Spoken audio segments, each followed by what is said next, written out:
of Revelation. To the angel of the church in Smyrna write this: the first and the last, who once died but came to life, says this: I know your tribulation and poverty, but you are rich. I know the slander of those who claim to be Jews and are not, but rather are members of the assembly of Satan. Do not be afraid of anything that you are going to suffer.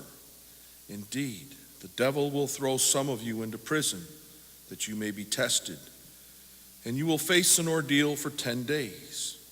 Remain faithful until death, and I will give you the crown of life. Whoever has ears ought to hear what the Spirit says to the churches. The victor shall not be harmed by the second death. The word of the Lord. Thanks be to God. Responsorial Psalm. O Lord, great peace have they who love your law. O Lord, great peace have they who love your law. Those who love your law have great peace, and for them there is no stumbling block. O Lord, great peace have they who love your law. I keep your precepts and your decrees, for all my ways are before you. O Lord, great peace have they who love your law. My lips pour forth your praise, because you teach me your statutes. O Lord, great peace have they who love your law. May my tongue sing of your promise, for all your commands are just. O Lord, great peace have they who love your law. I long for your salvation, O Lord, and your law is my delight. O Lord, great peace have they who love your law. Let my soul live to praise you, and may your ordinances help me. O Lord, great peace have they who love your law. The Lord be with you. A reading from the Holy Gospel according to St. John. Jesus said to his disciples, if the world hates you, realize that it hated me first. If you belonged to the world would love its own.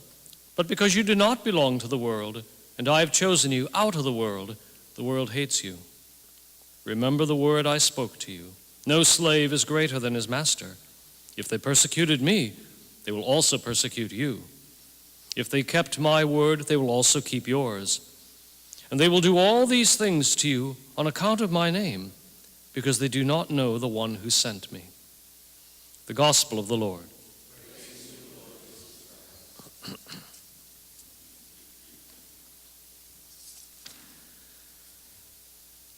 The account of the martyrdom of St. Polycarp is, as I said, probably the earliest account, probably an eyewitness account to the martyrdom itself.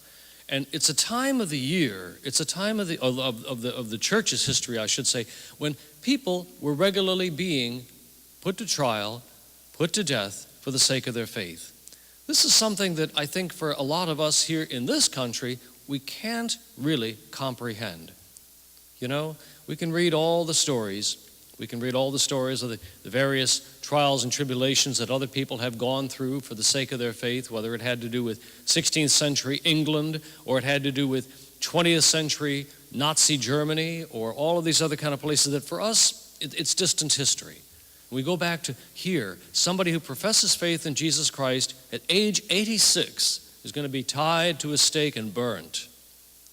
Just amazing, the courage, the serenity that these people were able to embrace this kind of death for the sake of the love of the Lord.